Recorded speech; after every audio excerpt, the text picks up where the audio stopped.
안녕하십니까. 공병호 TV의 공병호입니다. 여러분의 후원과 구독이 나라를 구하는 일에 큰 도움이 될 것입니다. 방송 시작하겠습니다. 2020년 2월 26일 날 한 커뮤니티에 중국 공산당이 조선족 등 한국어 구사가 가능한 중국인들을 대거 동원해서 인터넷상의 여론을 조작하는 방법으로 대한민국 정치에 개입해 그들이 주장하는 친준 세력이 집권하는 데 유리하도록 공작해왔다, 이런 주장이 등장하면서 온라인상으로 뜨거운 논란이 일었던 적이 있습니다. 이런 주장을 음모론적 시각으로 바라볼 수 있지만 상대방이 저위나 동기라는 측면에서 보면 한국 정치에 중국이 영향력을 행사하려는 것은 그렇게 놀라운 일은 아닙니다. 중국 입장에서 보면 자국 이익을 극대화하기 위해서 한국 내 친중 세력을 지원하고 여세를 몰아서 친중 정권을 수립하는 것은 그들의 국익에 부합하는 일입니다. 따라서 그들은 오랫동안 그런 노력을 해왔고 이런 노력들의 결실이 문재인 정부 들어서 크게 효과를 발휘하고 있지 않느냐, 그런 판단을 저는 갖고 있습니다. 그렇기 때문에 한국의 보통 시민들도 문정부가 들어서서 문정부의 집권 기간이 길어지면서 중국이 한국에 미치는 영향력을 피부로 체감하기에 이르게 되었습니다. 바로 그 절정 가운데 하나가 4.15 총선의 중국 개입설입니다. 질문은 중국의 전력입니다. 중국의 대만 정치 개입은 중국 스파이 왕 리창이 2019년 11월 호주에 망명 신청을 함으로써 낱낱이 세상에 드러나게 됩니다. 스파이 왕 리창은 중국은 2018년 11월 대만 지방선거에 개입하였고 여세를 몰아서 2020년에 총통선거에서 반공주의자인 차이 총통의 재선을 막으려고 필사적으로 노력하고 있다, 이렇게 진술한 바가 있습니다. 이 사건이 밝혀지자마자 우아오시의 대만 외교부장은 과거 의혹이 무성했던 중국의 대만 침투 공작을 확인해 주었습니다. 그는 2019년 11월 29일 날 대만 빈과일보와의 인터뷰에서 이렇게 이야기했습니다. 검정적인 방식이든 인터넷 공경을 통한 것이든 간에 과거 중국이 대만에 침투하려 한다는 여러 추측과 의혹 제기가 있었다. 이번 호주 망명한 스파이 왕리창 사건은 과거 모두가 가진 의혹이 사실임을 증명하는 것이다, 이렇게 이야기했습니다.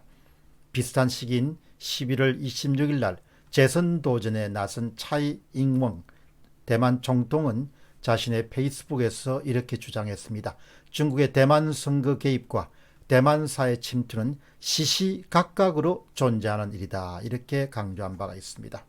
이미 중국의 호주 정치에 참여한 것은 여러 건의 그런 보도를 통해서도 확인할 수 있습니다.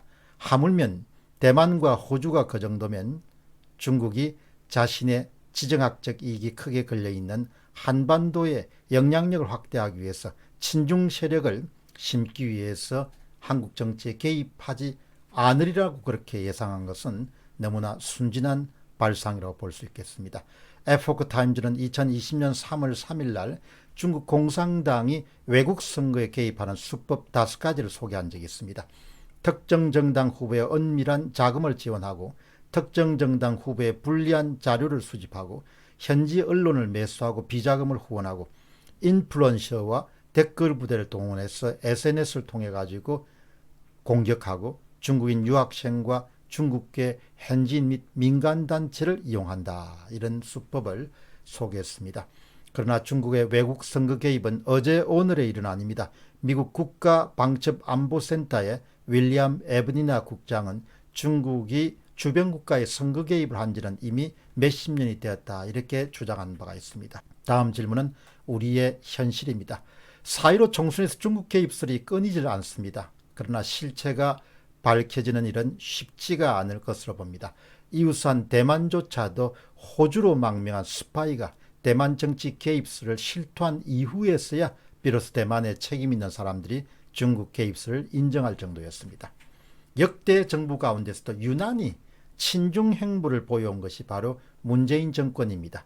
친중과 관련해서 여러 의혹의 대상이 되어온 것이 사실이고, 사실 한국의 시민들은 문재인 정권 등장 이전까지만 하더라도 중국의 영향력과 중국의 압력을 피부로 느낀 적은 없습니다. 그러나 문 정권이 등장한 이후에 그야말로 중국의 압박감을 보통 시민들도 느낄 정도입니다. 문재인 대통령의 최측근인 현재의 노영민 청와대 비서실장은 초대 주중 한국 대사로 활동했습니다. 노영민 비서실장의 주중 대사 기간은 2017년 8월부터 2019년 1월까지입니다. 그러니까 주중 대사를 그만두고 바로 비서실장에 취임했습니다. 그가 재임하고 있는 동안 중국 내에 두터운 기초를 다졌을 것으로 추측하는 일은 어렵지 않습니다. 또 다른 문재인 대통령의 최측근인 양정철 전 민주연구원장은 4.15 총선 의혹 사건의 핵심 인물로 손꼽히고 있습니다. 양정철 전 원장이 베이징을 방문해서 중국 공산당 싱크탱크인 중앙당교와 정책 협약식을 맺은 시점이 2019년 7월 11일이었습니다. 자력으로 이루어진 일이라기보다도 노영민 비서실장이 닦아놓은 인맥과 기반 위에서 이루어진 작업이지 않겠느냐, 그런 생각을 해보게 됩니다. 기사를 검색하다 보면 눈길을 확 끄는 또 내용이 있습니다. 유독 문 대통령의 측근들은 중국과 인연이 닿아 있다는 생각입니다. 또 한 명의 최측근인 이호철 전 민정수석은 중앙일보와 2018년 8월 17일 가진 인터뷰에서 의미심장한 내용을 털어놓은 적이 있습니다. 기자가 묻습니다. 근황이 어떻습니까? 그러자 이호철 전 민정수석으로부터 돌아온 답은 중국 갈 준비에 전념하고 있습니다. 이런 답이었습니다. 중국은 갑자기 왜? 라는 질문에 베이징대에 1년간 방문학자로 가는데 학교에서 15분 거리에 아파트를 얻어놨습니다. 차이나 게이트라는 것, 중국의 공산당이 한국의 친중 정권을 수립하고 한국의 친중 세력들을 양성해가는 그런 차이나 게이트라는 것도 기계가 하는 것이 아니라 사람이 하는 것입니다. 사람들이 교분을 맺고 서로의 이익에 도움이 되기 때문에 밀어주고 끌어주는 그런 관계가 형성되게 됩니다. 노영민 현 비서실장의 주중대사로 재임한 기간은 2017년 8월부터 2019년 1월입니다. 양정철 전 민주연구원 원장이 당교 협약식을 진행한 것이 2019년 7월입니다. 이호철 전 민정수석이 중국의 베이징 대학에서 1년간 머문 기간이 2018년 9월부터 2019년 8월까지입니다. 중국이란 나라에서 그들은 무엇을 배울 것이 있는지, 그들이 무엇을 배웠는지, 그리고 그들이 배운 것을 지금 이 땅에 어떻게 실천해 옮기고 있는지 요즘 들어서 이런 문제를 부쩍 생각하게 됩니다. 저는 중국을 생각할 때 참으로 배울 것이 없는 나라다, 이렇게 생각합니다.